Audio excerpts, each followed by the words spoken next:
Hi everyone.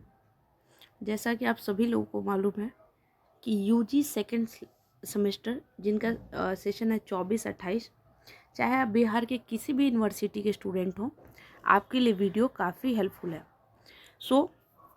चाहे आप Lalit Narayan Mithila university हो, Pataliputra university, Patna university, Magadh university, जो भी यूनिवर्सिटी है सबके लिए इम्पॉर्टेंट है। इनफैक्ट बिहार से जो बाहर के स्टूडेंट हैं, अगर उनका सिलेबस सेकेंड सेमेस्टर में ये है तो उनके लिए भी इम्पॉर्टेंट है।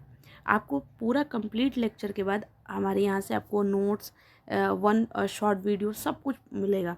तो हमने अभी तक क्या किया, A, B, C 3 टॉपिक हो चुका है। आज का टॉपिक है हमारा फंडामेंटल राइट। ये तीनों अलग अलग चीज़ें, fundamental right, fundamental duty and directive principle of state policy.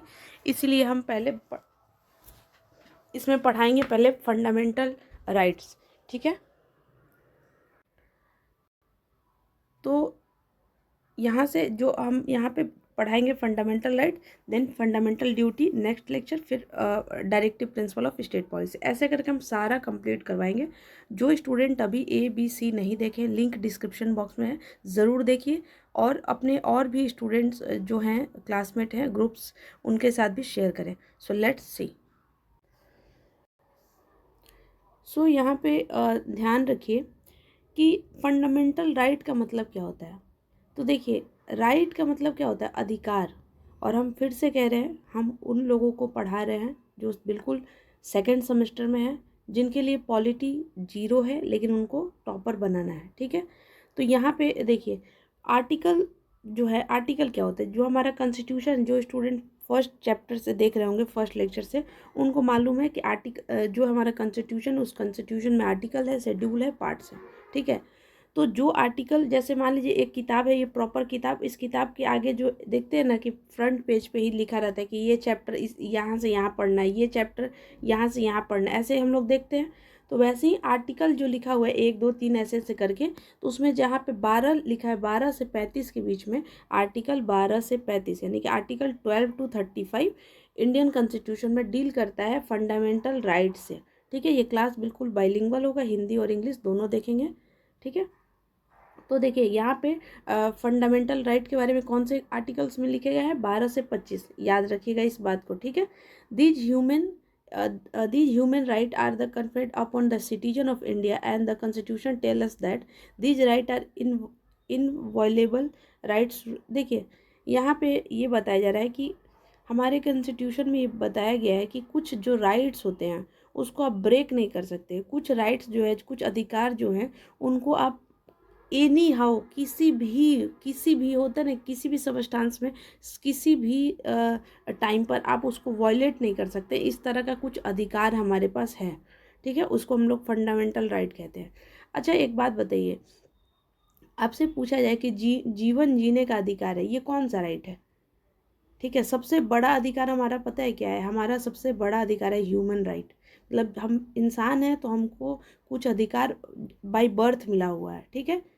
लेकिन वो तो चीज़ है, जैसे जीने का अधिकार है, हमारा रहने का अधिकार है, सांस लेने का अधिकार है, ये सब अधिकार है। मेरा खुद का अधिकार है, ज़िंदगी जीने का अधिकार है। तो वही चीज़ को देखते हुए जो हमारे कॉन्स्टिट्यूशन में 12 से 35 तक आर्टिकल में लिखा हुआ है फंडामेंटल राइट के नाम पर, और क्या क्या हमारे यहाँ फंडामेंटल राइट दिया गया है, ये सब कुछ हम लोग पढ़ेंगे, ठीक है। जैसे ये सब एग्जाम्पल बताया गया कि ये सब राइट है। तो हमारे यहाँ 6 फंडामेंटल राइट्स हैं। पहले हमारे यहाँ 7 फंडामेंटल राइट था, लेकिन अभी 6 फंडामेंटल राइट है। एक फंडामेंटल राइट जो है प्रॉपर्टी का था, उसको हटा दिया गया। उसको लास्ट में एक लाइन में समझिएगा, और उससे ज़्यादा आपको as a second year student आपको नहीं जानना है। आपको बस यही जानना है जितना हम इसमें पढ़ा रहे हैं, इतना पढ़िए, जाकर टॉप करिए। नहीं तो पढ़ाने को तो फिर फंडामेंटल राइट पे भी 4 क्लास लिया जा सकता है, बट नहीं, हम फिर से कह रहे हैं, ये आपका जो कंपटीशन लेवल का बेस बना देगा। दूसरी बात, जो आप यूजी सेकेंड सेमेस्टर में टॉपर बनाएगा, इतना हम पढ़ा रहे हैं। देखिए 6 फंडामेंटल राइट है। फंडामेंटल राइट आपसे पूछा जाएगा, उसका इंट्रो, मतलब जो इंट्रोडक्शन जो है, निकल गया मुझसे, इंट्रोडक्शन जो है वो आप लिख सकते हैं इस तरह से। उसके बाद यहाँ पे एक डायग्राम बना लीजिएगा इस तरह से करके, और यहाँ पे लिखिए 6 फंडामेंटल राइट, 1 2 3 4, हो गया ना, हाफ पेज से ज़्यादा, ठीक है। तो देखिए 6 फंडामेंटल राइट है, और इसको हम ऐसे याद किए थे अपने टाइम पे। एक फिश, यानी कि मतलब हमारे हॉस्टल में उस दिन फिश आया था, एक फिश और एक राइस। अब ये मत सोचिएगा कि हम खाते हैं, नहीं नहीं हम नहीं खाते हैं। एक फिश एक राइस, मतलब फिश के साथ राइस, ठीक है। एक फिश यानी कि राइट टू इक्वलिटी, फिश मतलब right to freedom, right against exploitation, right to freedom of religion, एक फिश एक राइस, और हमको पसंद है क्या है, चाय। तो ऐसे था मतलब CA, या आप कह सकते हैं कि CA का पोस्ट होता है CA, तो हमारा यहाँ पे CA वाला नहीं होकर CE, या यहाँ पे ऐसे याद कर लीजिएगा सिविल इंजीनियर, ठीक है। और एक हमको पसंद है चाय, ऐसे देखिए, एक फिश एक राइस सिविल इंजीनियर और चाय। ये हम अपने लिए बनाए थे क्योंकि इस सारा मेरे से रिलेटेड है। तो इस तरह से मेरे हॉस्टल में उस दिन फ़िश आया था, और फिश के साथ लोग ज़्यादा पसंद करते हैं राइस, और सिविल इंजीनियर पोस्ट है, और मेरे को पसंद है चाय, सिविल इंजीनियर भी हमको पसंद है। तो इस तरह से करके हम अपना एक याद करने के लिए बना लिए। आपको भी इस तरह का कुछ बनाना पड़ेगा जिससे आपको चीज़ें याद हो, ठीक है। तो देखिए इसको अच्छे से समझते हैं कि यहाँ पे लिख देते हैं, आप लोग अगर याद करना हो तो याद कर लीजिएगा। एक फिश एक राइस सिविल इंजीनियर और चाय, हो गया फंडामेंटल राइट। तो right to equality, right to freedom, right against exploitation, right to freedom of religion, cultural and educational rights, right to constitutional remedy. इसका मतलब क्या है समझेंगे, बहुत अच्छे से समझेंगे, और फिर आपको कोई तकलीफ नहीं होगा। देखिए,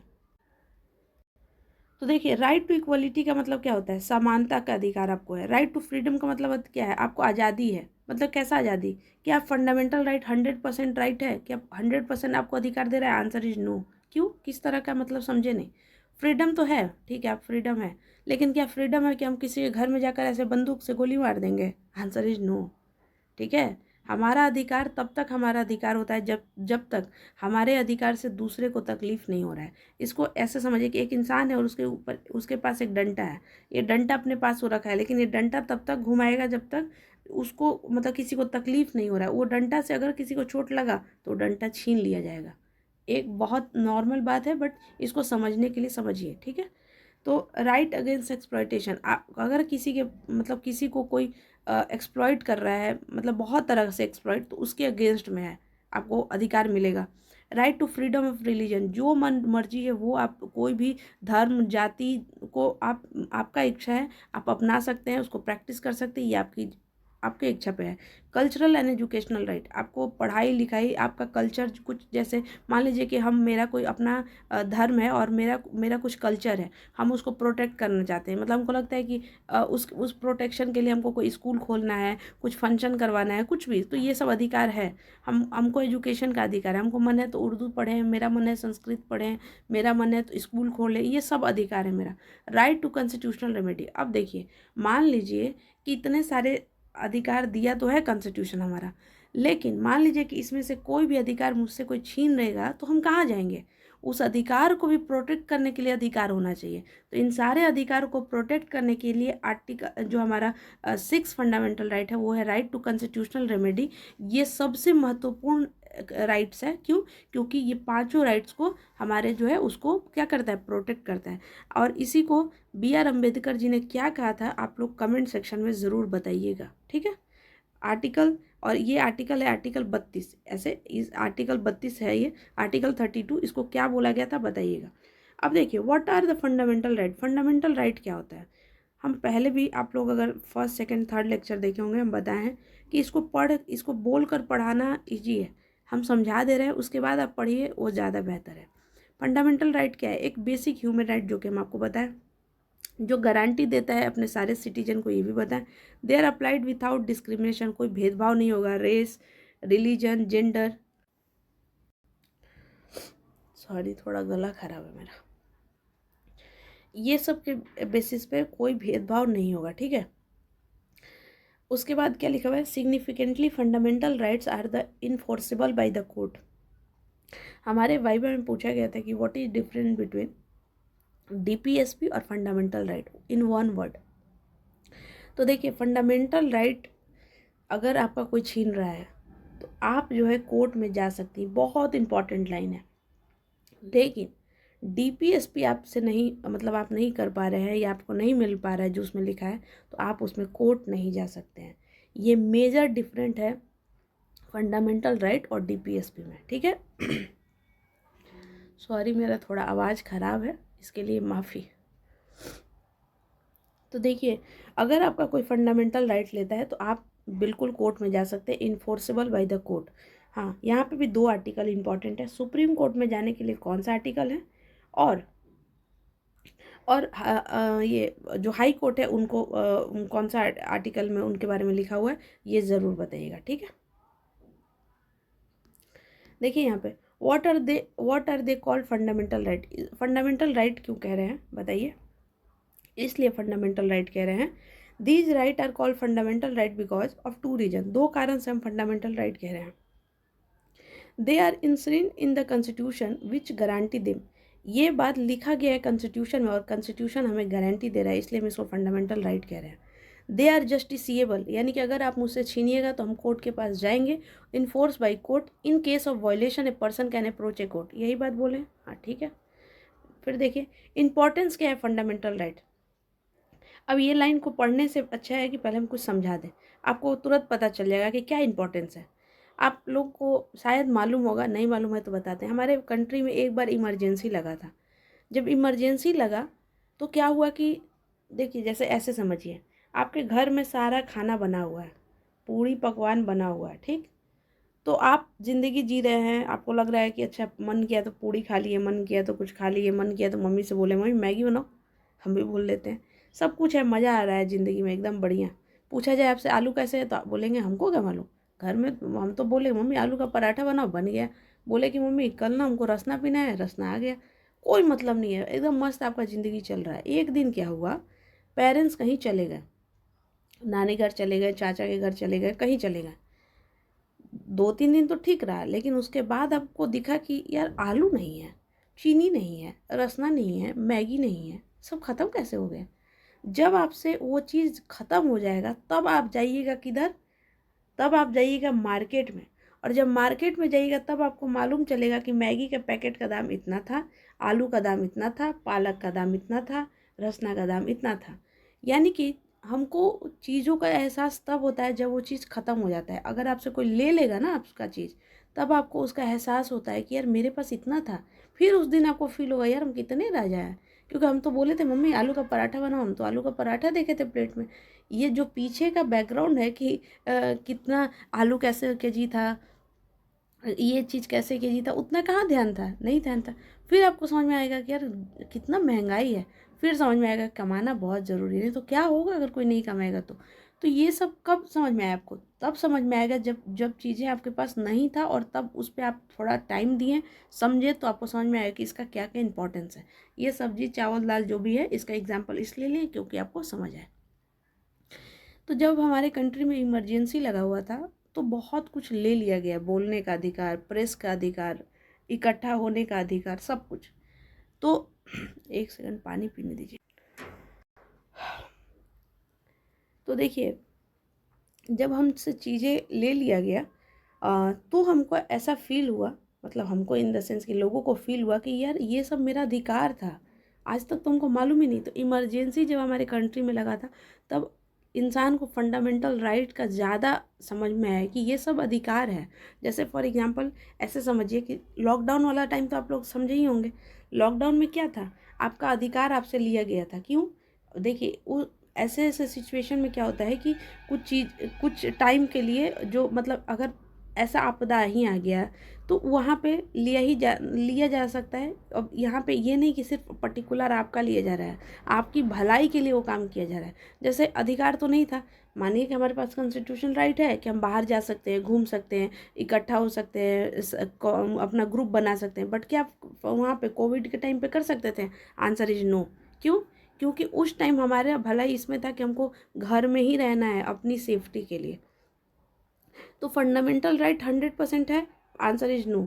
अब फंडामेंटल राइट तब तक है जब तक आपकी वजह से किसी को परेशानी नहीं हो रहा है। एक व्यक्ति गया बाहर, कोविड हो गया, पूरा फैमिली कोविड हो गया, तो ये चीज़ पे रिस्ट्रिक्शन था।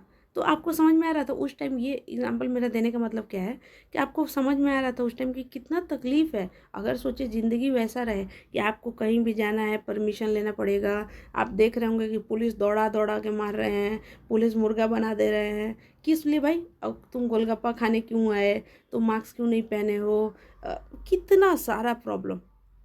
तो उस टाइम जो है फंडामेंटल राइट, आई होप आपको समझ में आ रहा होगा यहाँ पे, ठीक है।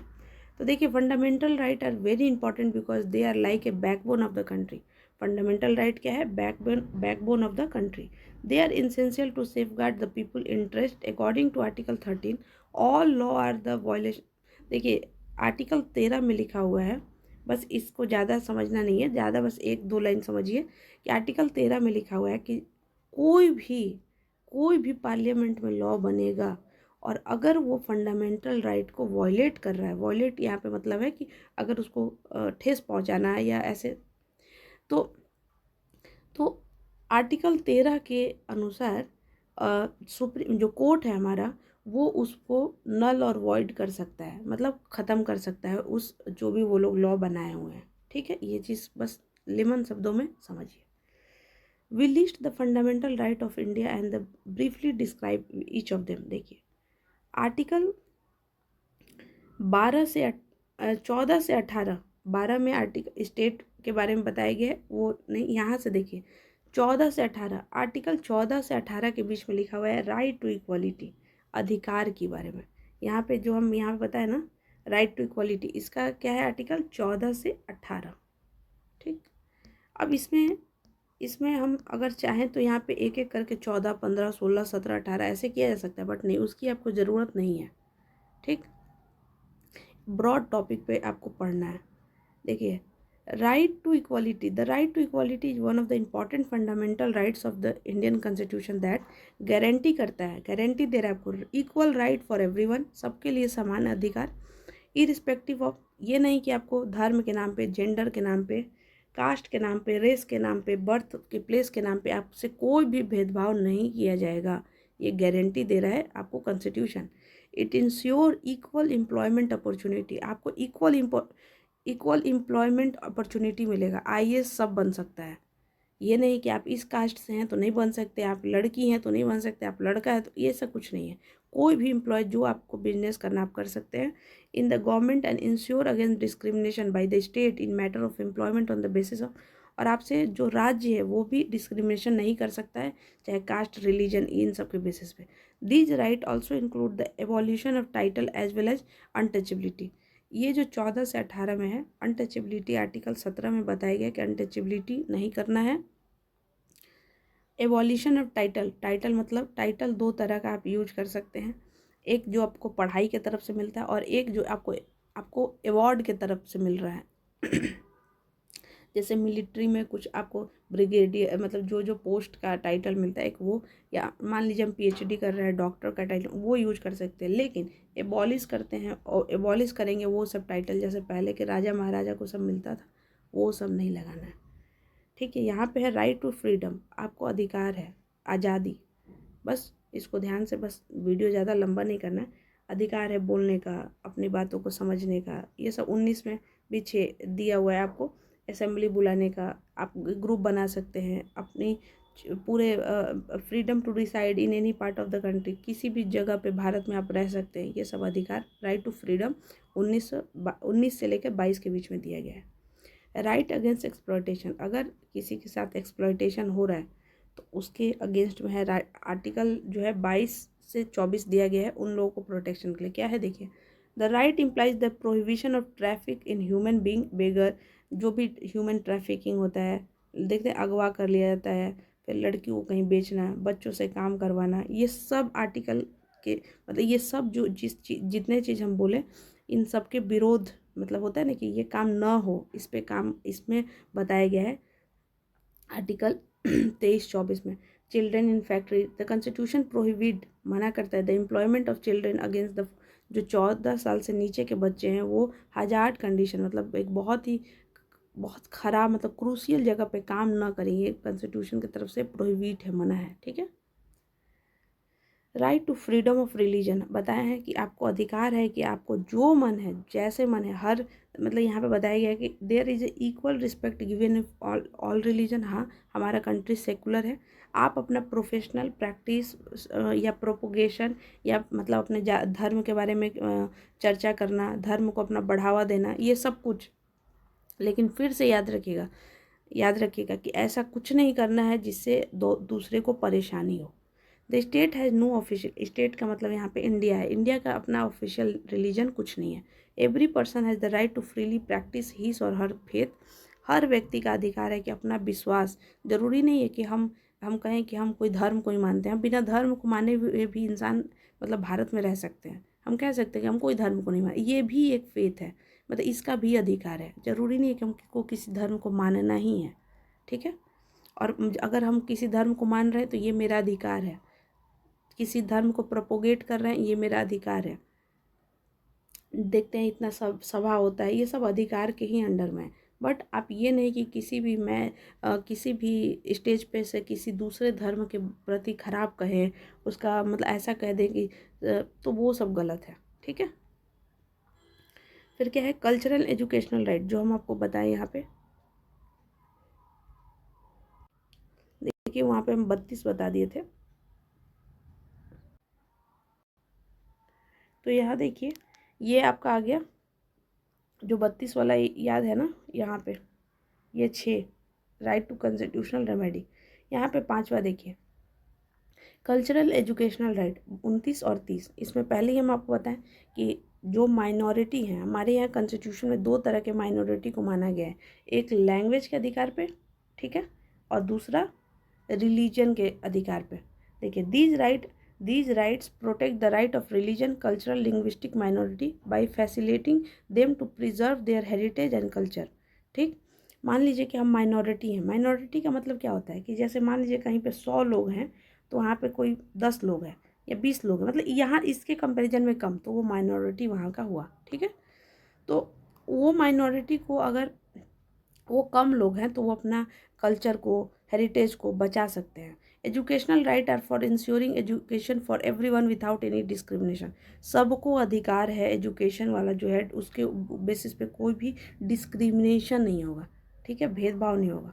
देखो यहाँ पे देखो 6 राइट टू कॉन्स्टिट्यूशनल रेमेडी, ये बहुत ही ज़्यादा इंपॉर्टेंट आर्टिकल है।